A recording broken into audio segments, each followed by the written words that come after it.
अस्सलाम वालेकुम जी, क्या हाल है? जी वालेकुम सलाम। जी सर मैं ठीक वालेकुम हूँ, आप सलाम। कैसे?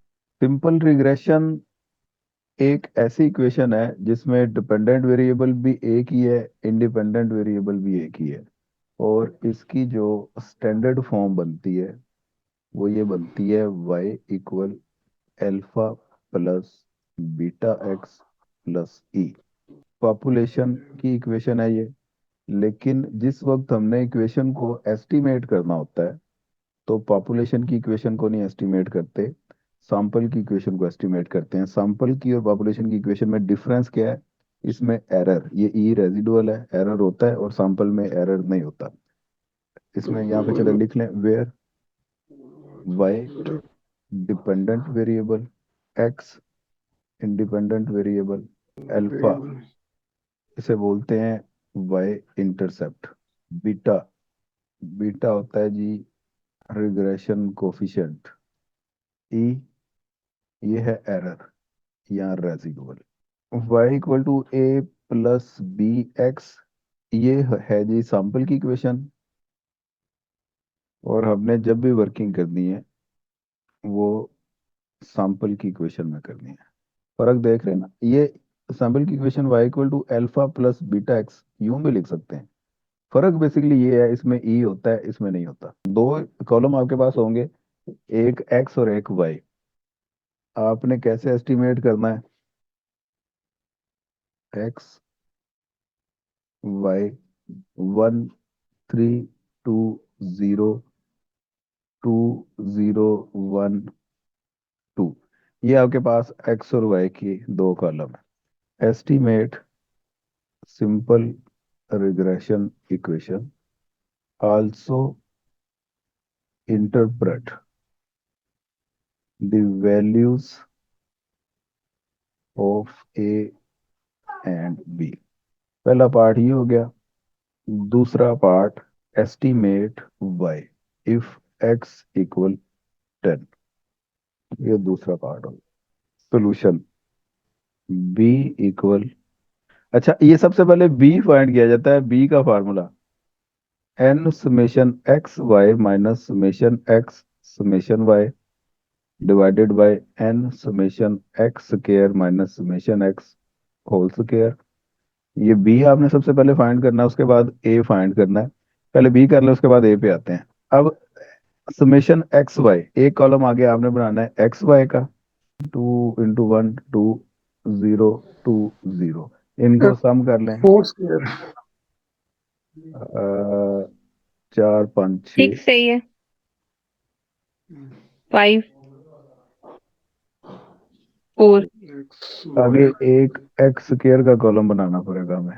एक्स स्क्वायर भी बना लें, ये 1 का स्क्वायर होता है 1940। ये हो गया 14। वैल्यूज इसमें हमने पुट की, एन बोलते हैं नंबर ऑफ वैल्यूज को। कितनी वैल्यूज है हमारे पास? 4। 4 इंटू समेशन एक्स वाई है 4 minus summation x 6 summation y 5 divided by 4 into summation x square है 14 माइनस समेशन एक्स, ये 6 है, इसका स्क्वायर। अब इसको कोई कर लें। 16 - 30, तो ऊपर वाली टर्म -14 डिवाइडेड बाय नीचे वाली बताएं जरा। ये 28 56, 56 में से 36 माइनस करें 20, तो 14/20 करें जरा, क्या आया आंसर? कैलकुलेटर अपने पास रखा करें क्लास से पहले, जल्दी से मुझे बता दें अब क्या आया इसका आंसर। कर लिया जीरो कि -0.7 सर। हाँ जी। -0.7, ये बी निकल आया। अब उसके बाद हमने ए फाइंड करना होता है। ए का formula y bar minus b x bar, where y bar equal होता है summation y over n, x bar होता है समेशन एक्स ओवर एन। तो समेशन वाई ओवर एन 5/4, ये बताएं जरा क्या आया? इधर 6/4, ये तो हो गया 1.5, तो ऊपर वाला 1.25 ही होगा। देखें जरा, यही आता है। जी 7.25 है। तो ए आ गया आपके पास y बार की जगह पे 1.25 माइनस b इंटू -0.7 इंटू 1.5। इसे करें जरा सोल्व। सर 2.3 आया। 2.3। लो जी, a भी आ गया, b भी आ गया। तो फिर हमारे पास एक इक्वेशन एस्टिमेट हो गई है। तो आगे फिर आप लिखें 2.3। The estimated equation. वो आ गई y इक्वल a की जगह पे 2.3, b तो माइनस में है तो -0.7 इंटू एक्स। ये y एस्टिमेट हो गया। तो y के ऊपर ये लगा दें कैप। इस कैप का मतलब है ये y अब एस्टिमेट हो चुका है। एस्टिमेट हो जाए तो ये ऊपर आपने y के ये हल्का सा टोपी ड्रामा कर देना। तो ये निशानी होगी एस्टिमेट हो गया।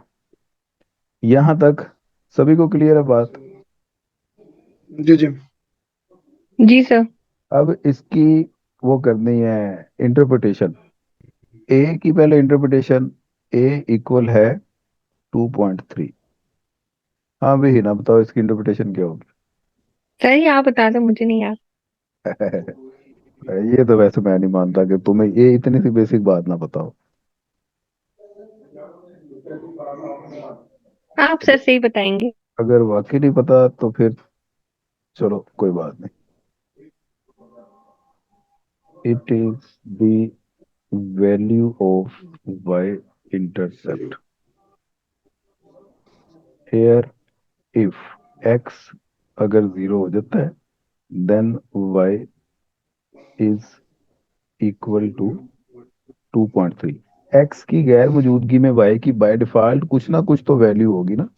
तो वो जो भी वैल्यू है, ए बताएगा आपको।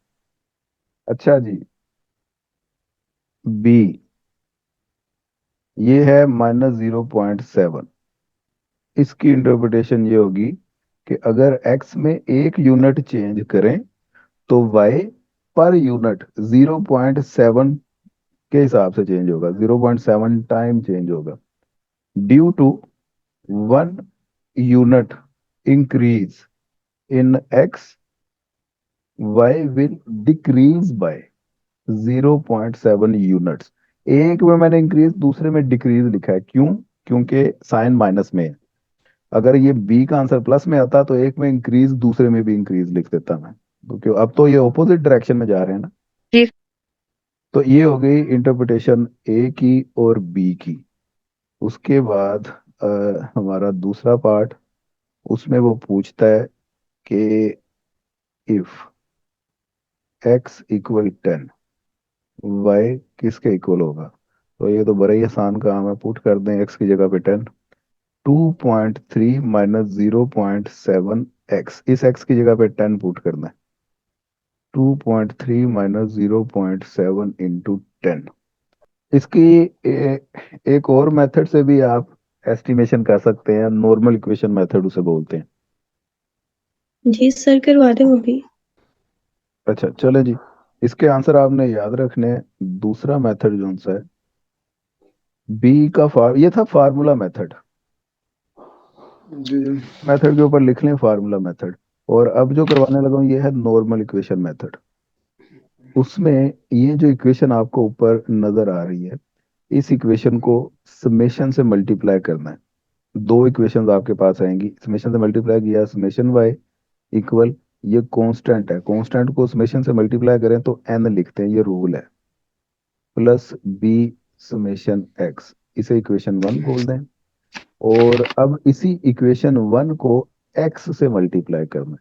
तो ये बन जाएगा summation x y equal a summation x plus b summation x square. ये दूसरी इक्वेशन आ गई। बस ये दो इक्वेशंस आपने बनानी है।